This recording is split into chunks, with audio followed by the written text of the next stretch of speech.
எல்லாரும் எப்படி இருக்கீங்க? சாரி, கொஞ்சம் லேட் ஆயிடுச்சு.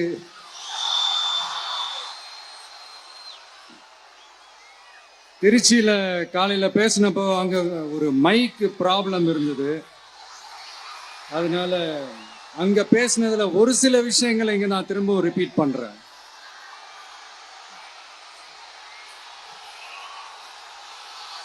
அந்த காலத்துல போருக்கு போறதுக்கு முன்னாடி போர்ல ஜெயிக்கிறதுக்காக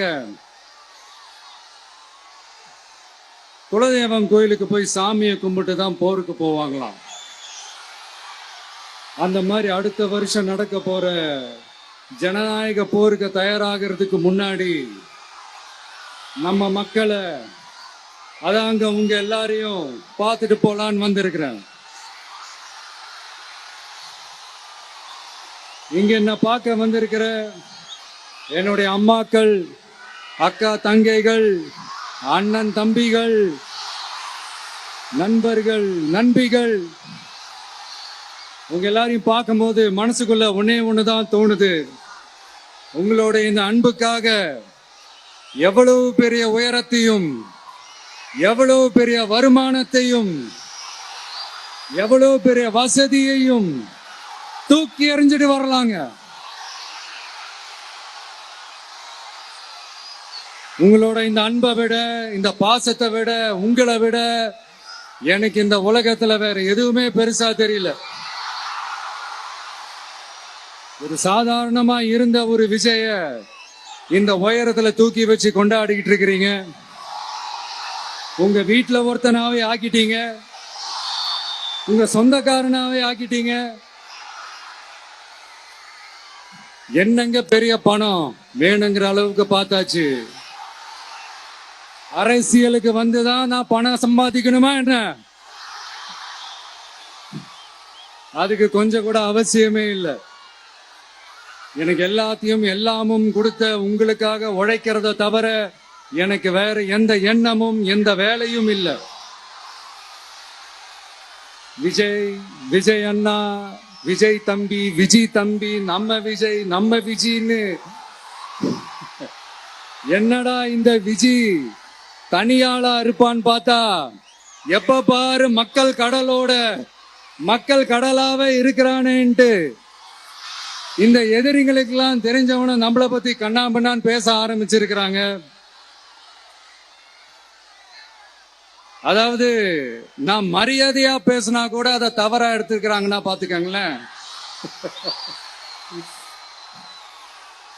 அதனால யார் என்ன சொன்னாலும் அறிஞர் அண்ணா அவர்கள் சொன்ன அந்த பஞ்சு தான், வாழ்க வசவாளர்கள் அப்படின்னு சொல்லிட்டு போயிட்டே இருக்க வேண்டியதுதான். நான் மதுரை மாநாட்டுல உங்க எல்லாரையும் நேர்ல சந்திக்க வரேன்னு சொல்லியிருந்தேன். அப்படி இன்னைக்கு உங்களுக்காக நம்மள மேலையும் கீழையும் ரொம்ப மோசமா ஆண்டுகிட்டு இருக்கிற பாசிச பாஜக அரசையும் பாய்சன் திமுக அரசையும் கேள்வி கேட்கறதுக்காக வந்திருக்கிறேன். இந்த பாஜக அரசு நம்மள கொஞ்ச நெஞ்ச கொடுமையாங்க செய்து பீகார்ல 65 லட்சம் வாக்காளர்கள் ஓட்டர் லிஸ்ட்லயே காணோமா. இது என்ன பெரிய விஷயம்? இதை தாண்டி இன்னொரு விஷயம் இருக்கு. இந்த எதிர்கட்சிகள்லாம் ரொம்ப சிம்பிளா சொல்ற மாதிரி சொல்லணும்னா, ஓட்டு திருட்டு, வீட்டு நம்பர் 0ன்னு போட்டெல்லாம் ஓட்டர் ஐடி கார்டு கொடுத்துருக்காங்கன்னா பாத்துக்காங்களேன். எவ்வளவு பெரிய ஒரு மோசமான வேலைகள்லாம் அவங்க செய்யறாங்கன்னு பாத்துக்கங்க. அடுத்து ஒன் நேஷன் ஒன் எலெக்ஷன், ஒரே நாடு ஒரே தேர்தல் 2029ல இவங்களோட ஆட்சி காலம் முடிய போகுதுன்றது எல்லாருக்குமே தெரிஞ்ச ஒரு விஷயம்தான். அதனால இந்த மாநில அரசுகள் எல்லாத்தையும் கலைச்சிட்டு எல்லாருக்கும் ஒட்டு மொத்தமா ஒரே நேரத்துல தேர்தல் வைக்கிற ஒரு ஐடியா. அப்பதானே ஒரே நேரத்துல இந்த தில்லு முள்ளு வேலைகள்லாம் ஈஸியா செய்ய முடியும். இதுக்கு பேர் என்னங்க? ஜனநாயக படுகொலை தானே. அடுத்து டீலிமிட்டேஷன், பார்லிமெண்ட் தொகுதிகள் மறுசீராய்வு. நம்ம சவுத் இந்தியாவை விட நார்த் இந்தியாவுக்கு அதிகமான பார்லிமெண்ட் தொகுதிகள் கிடைக்கிற மாதிரி ஒரு மோசடி வேலையை ஒண்ணு செஞ்சுக்கிட்டு இருக்கிறாங்க. இதைத்தான் டிவிக்கே முதலையே எதிர்த்தோம், இப்பவும் எதிர்க்கிறோம், இனிமேலும் எதிர்ப்போம். அதனால் இந்த SIR, one nation one election, delimitation, இதெல்லாம் எதிர்கட்சிகளை அழிக்கிறதுக்காக ரொம்ப ரொம்ப முக்கியமா நம்ம சவுத் இந்தியாவோட அந்த பவரை குறைக்கிறதுக்காக செய்யப்படுற ஒரு மோசடி வேலைகள். இது ஒட்டுமொத்த இந்தியாவுக்கும் பாஜக அரசு செய்யற ஒரு துரோகம். சரி, பாஜக அரசு தான் நமக்கு துரோகம் செய்யறாங்கன்னு பார்த்தா இங்க திமுக அரசு நம்மள நம்ப வச்சு ஏமாத்திக்கிட்டு இருக்கிறாங்க.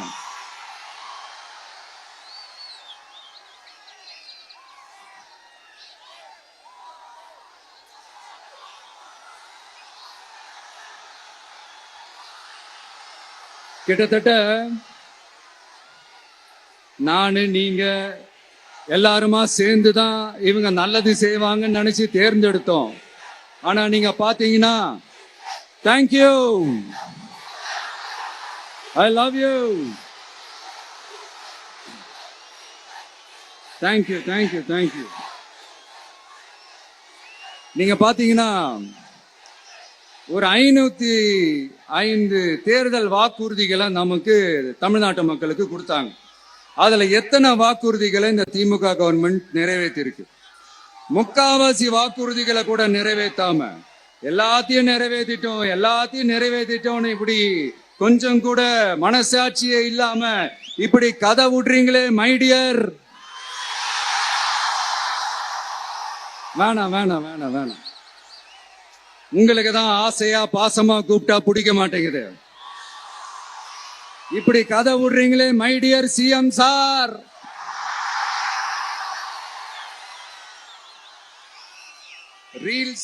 ரீல்ஸ் வேற, ரியாலிட்டி வேற நீங்களே சொல்லிட்டு இப்ப நீங்க விடுறது அம்பட்டும் ரீல்ஸ் தான். அதுல எல்லாம் பாதியில அருந்தும் போயிடுச்சு. அப்படி அருந்து போன ரீல்ஸ் எல்லாம் கொஞ்சம் என்னன்னு பாப்போமா? கேஸ் சிலிண்டருக்கு மானியமா 100 ரூபாய் தரேன்னு சொன்னீங்களே, தந்தீங்களா?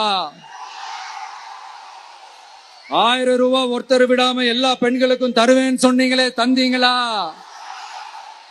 டீசல் விலையில மீதி இருக்கிற 3 ரூபாய் குறைப்பேன்னு சொன்னீங்களே, குறைச்சிங்களா? நீட்டு தேர்வை ரத்து செய்வோம்னு சொன்னீங்களே, ரத்து செஞ்சீங்களா? கல்வி கடனை ரத்து செய்வோம்னு சொன்னீங்களே, ரத்து செஞ்சீங்களா? வருஷத்துக்கு 10 லட்சம் பட்டதாரிகளுக்கு வேலை தருவேன்னு சொன்ன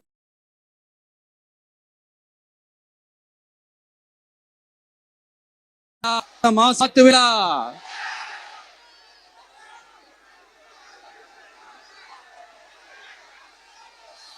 மீனவர்களை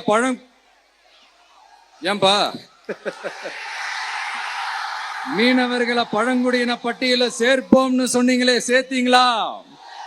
மீனவர்களுக்கு 2 லட்சம் வீடுகள் கட்டித்தரப்படும் சொன்னீங்களே, கட்டி தந்தீங்களா? அனைத்து மீனவ கிராமங்களிலும் மீன் உலர்த்தும் தளம் அமைக்கப்படும் சொன்னீங்களே, அமைச்சு கொடுத்தீங்களா?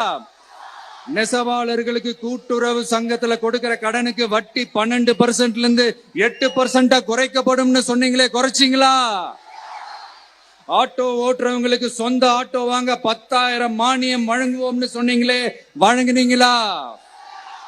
அரசு ஊழியர்கள் ஆசிரியர்களுக்கு ஓல்டு பென்ஷன் ஸ்கீம் கொண்டு வருவேன்னு சொன்னீங்களே, கொண்டு வந்தீங்களா? பகுதி நேர ஆசிரியர்களுக்கு பணி நிரந்தரம்னு சொன்னீங்களே, செஞ்சீங்களா? சத்துணவு மற்றும் அங்கன்வாடி பணியாளர்களுக்கு அரசு பணி உறுதின்னு சொன்னீங்களே, செஞ்சீங்களா? முதியோர் உதவித்தொகை 1500 ரூபாய் தருவேன்னு சொன்னீங்களே, தந்தீங்களா? தமிழகத்தில் இருக்கும் வேலை வாய்ப்புகள்ல 75% தமிழர்களுக்கு என்று சொன்னீங்களே, தந்தீங்களா? 3 லட்சத்தும் மேல் இருக்கிற காலி பணியிடங்கள் நிரப்பப்படும் சொன்னீங்களே, நிரப்புனீங்களா? தூய்மை பணியாளர்கள் பணி ஊதியம், ஓய்வூதியம் போன்ற கோரிக்கைகள் நிறைவேற்றப்படும் சொன்னீங்களே, நிறைவேற்றினீங்களா? மக்கள் நல பணியாளர்களாக 25,000 பெண்கள் நியமிக்கப்படுவார்கள் சொன்னீங்களே, நியமிச்சீங்களா? ரேஷன் கடையில மீண்டும் உளுந்து வழங்கப்படும் சொன்னீங்களே, கொடுத்தீங்களா? அனைத்து அரசு வேலை வாய்ப்புகளிலும் பெண்களுக்கு 40% முன்னுரிமை வழங்கப்படும் சொன்னீங்களே, கொடுத்தீங்களா? 35 வயதுக்கும் மேற்பட்ட திருமணமாக ஆதரவற்ற பெண்களுக்கு கல்வி தகுதிக்கு ஏற்ப அரசு வேலை வழங்கப்படும் சொன்னீங்களே, வழங்கினீங்களா?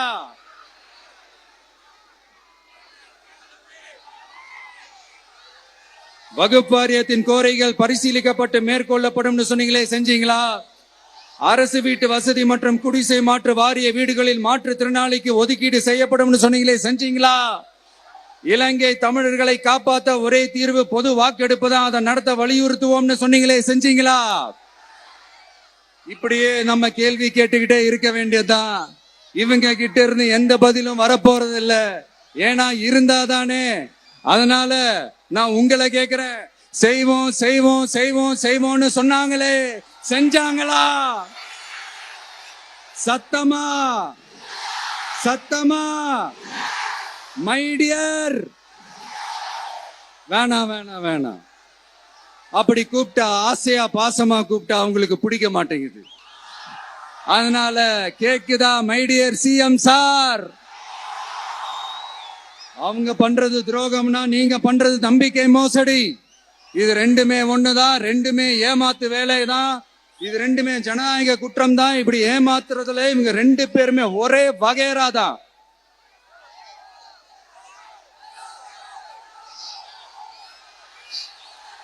முந்தானேத்து வரைக்கும் ஒன்றிய பிரதமர், இப்ப இந்திய பிரதமர்.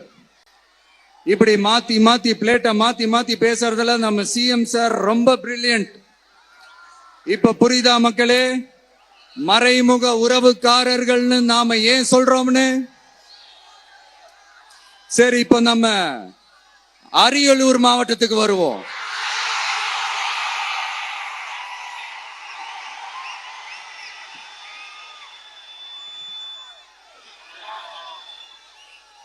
தமிழகத்தோட வறட்சியான மாவட்டங்கள முதல் வரிசையில காலங்காலமா இருக்கிற மாவட்டம் தான் நம்ம அரியலூர் மாவட்டம். சிமெண்ட் உற்பத்தியும் முந்திரி உற்பத்தியும் நடக்குது, பட்டாசு தொழிலும் கொஞ்சம் நடக்குது. ஆனா இங்க இருக்கிற இந்த தொழிலையாவது மேம்படுத்தலாம்னு இந்த கவர்மெண்ட் ஏதாவது யோசிக்குதான்னு கேட்டா ஜீரோ தான். சிமெண்ட் ஆலைகளால ஏற்படுற மாசுபாட்டுல இருந்து மக்களை பாதுகாக்க என்ன நடவடிக்கை எடுக்கப்பட்டிருக்குன்னு தெரியல. யுனெஸ்கோவோட உலக மரபு சின்னமாக அறிவிக்கப்பட்ட கங்கை கொண்ட சோழபுரம் கோயிலை முறையாக பராமரிக்கணும். ஜெயங்கொண்டத்தில் ராஜேந்திர சோழனுக்கு மணிமண்டபம் அமைக்கலையே ஏன்?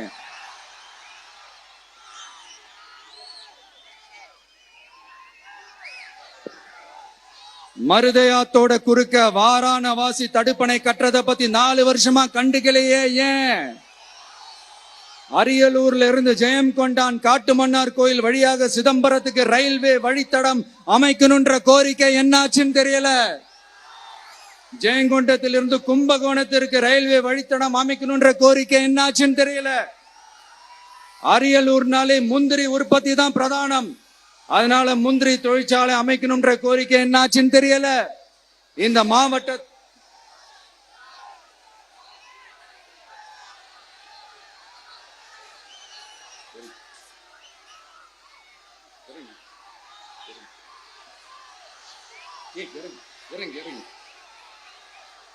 தம்பி இறங்கு, தம்பி இறங்கு, ப்ளீஸ் ப்ளீஸ் ப்ளீஸ் இறங்கு. சரி இறங்குப்பா ப்ளீஸ். அண்ணா அது சாஞ்சி போயிடுச்சுண்ணா, இறங்க சொல்லிருங்கண்ணா. விஜயண்ணா சாஞ்சி போச்சுண்ணா, அது இறங்க சொல்லிருங்கண்ணா.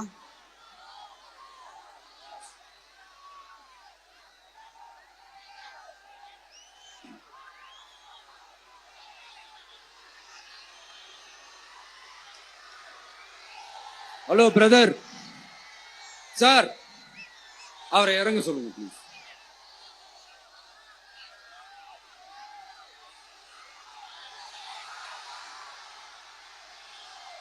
இந்த மாவட்டத்தை சேர்ந்தவர் போக்குவரத்து அமைச்சராக இருந்தும் போதுமான பேருந்து வசதி இல்லையே ஏன்?